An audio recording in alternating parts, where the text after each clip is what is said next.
Podcast.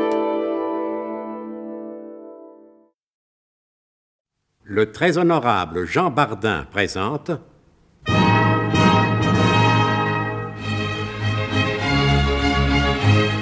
Bon baiser de partout. Une émission secrète de...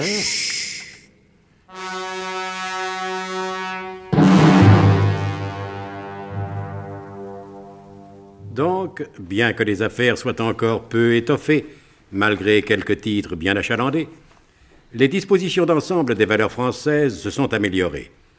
Les banques d'affaires sont soutenues, ainsi que les valeurs des grands magasins et de construction électrique.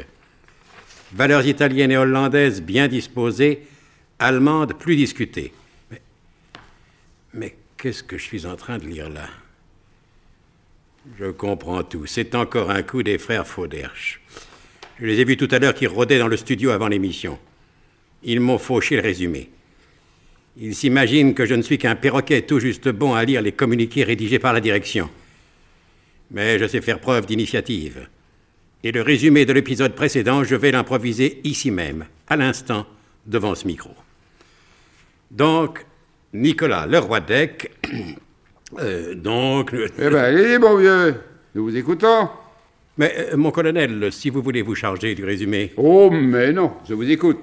La situation est trop embrouillée. Je ne sais qu'une chose, c'est que Nicolas Leroy-Deck est à Venise. Pour le reste, je n'ai pas encore reçu de rapport, je ne sais rien.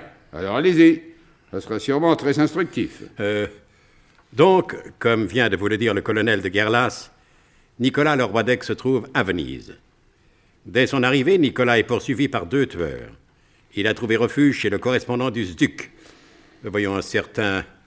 J'avoue que le nom m'a échappé. Le correspondant du SDUC à Venise s'appelle l'Office Maudit. Giorgio l'Office Maudit. Ah, merci, mon colonel. Tous 2 boivent tranquillement du whisky quand ils se rendent compte qu'un individu escalade silencieusement la façade de la maison.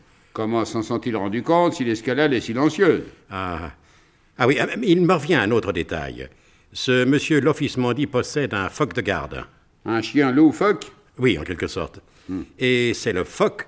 Tenez, encore un détail qui me revient. C'est le phoque qui s'appelle Sterrier. Allez donc savoir pourquoi. C'est le phoque Sterrier qui a donné l'alerte. Alors, je crois que le mieux serait maintenant de rejoindre Nicolas Leroy-Deck à Venise. Puisque vous n'êtes pas armé, prenez cette hallebarde. Très bien. Vous savez vous en servir. Comme tout le monde. Nous allons nous poster de chaque côté de la fenêtre. Et quand il sautera dans la pièce, hop! C'est ça. Quand il saute dans la pièce, hop! Mettez-vous de ses côtés. Très bien. Et quand il saute dans la pièce, hop! Mais mon cher Giorgio, s'il entre par une autre fenêtre... Ah, vous pensez à tout. Oh, une simple question de routine, vous savez. Je vais fermer les autres fenêtres. Oui, faites attention qu'il ne vous voit pas. Non, aucune importance. Tirez les rideaux. Il ne sait pas que nous savons qu'il est là. C'est lui qui se planquera pour ne pas se faire remarquer. Hé, Giorgio, vous les avez bien fermés au moins. Oh, soyez tranquille. Oh, ça y est, il recommence. Qu'est-ce qu'il dit? Qu'est-ce qu'il raconte, le phoque?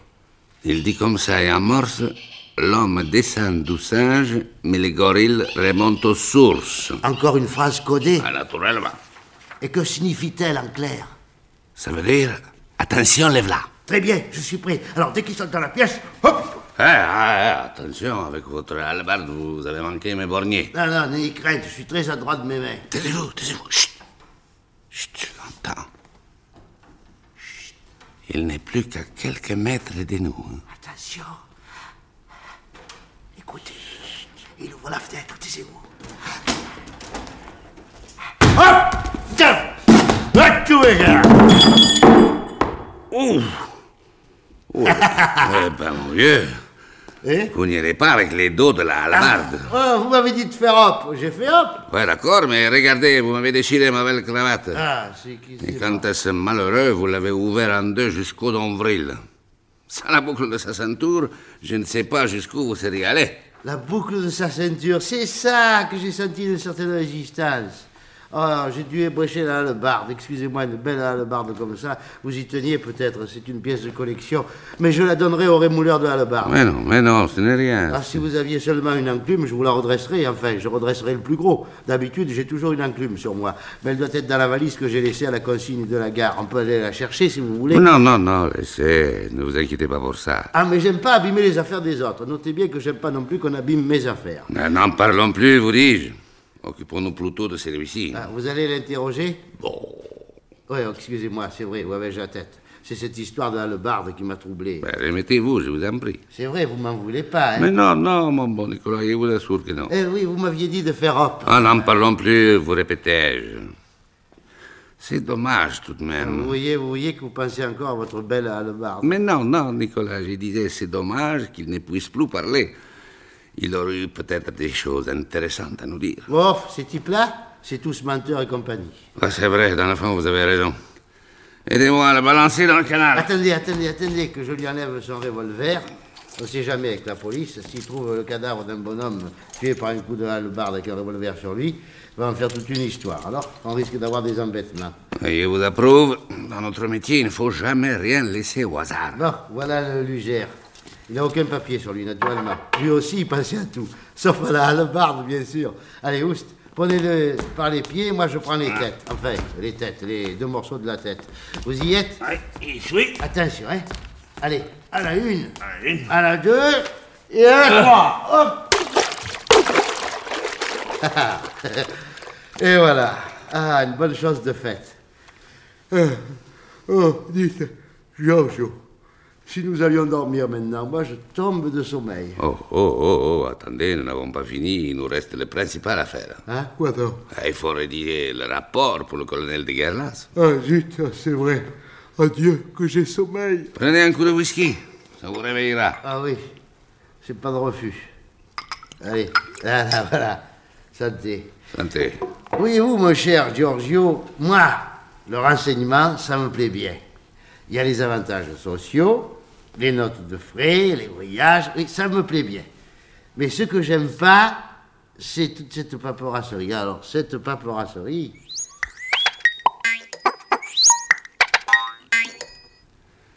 Vous avez bien dormi, mon cher Nicolas? Oui, Giorgio, coup-ci, coup-ça. J'étais préoccupé, toute cette histoire de hallebarde. N'y pensez plus, vous dis-je. D'accord, nous n'y pensons plus et tournons nos regards résolument vers l'avenir. Ce qui s'est passé hier soir n'est que l'incident, un contretemps. Je ne suis pas venu ici ébrécher des hallebardes, même en état de légitime défense. Je suis ici à Venise pour remplir une mission. Paris m'a prévenu. Et qu'est-ce qu'on vous a dit? Rien. Comment ça, rien?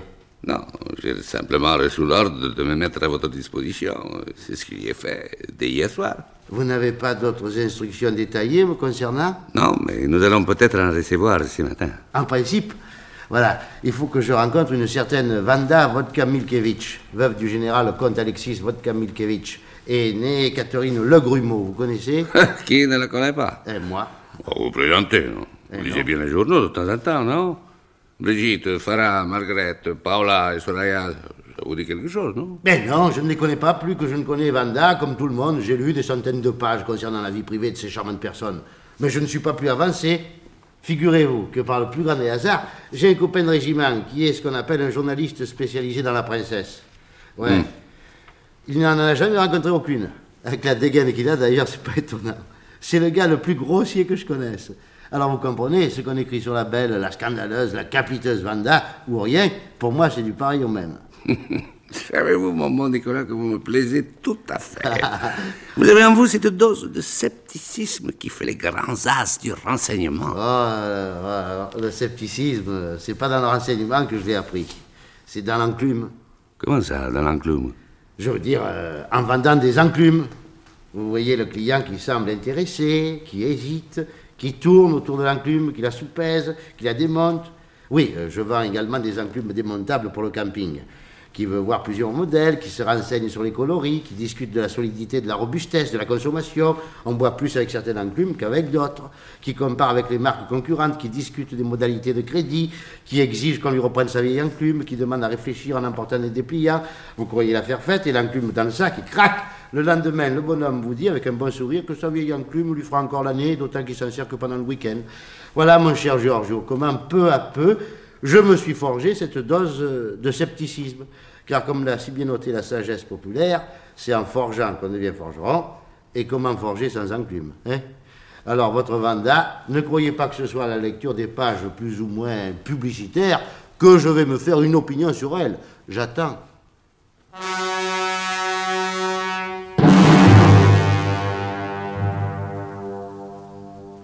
Et nous attendons tous avec impatience l'entrée en scène de la scandaleuse Vanda. Ah, que j'ai hâte d'être à demain pour entendre l'épisode suivant de ce magnifique feuilleton d'enclume et d'espionnage. C'était Bon baiser de partout. Une émission secrète de Pierre Dac et Louis Rognoni. Avec Pierre Dac, Joël Noël, Paul Prébois, Alain Roland et Jean Servet. Décryptage et mise en code, Jean-Wilfried Garrett.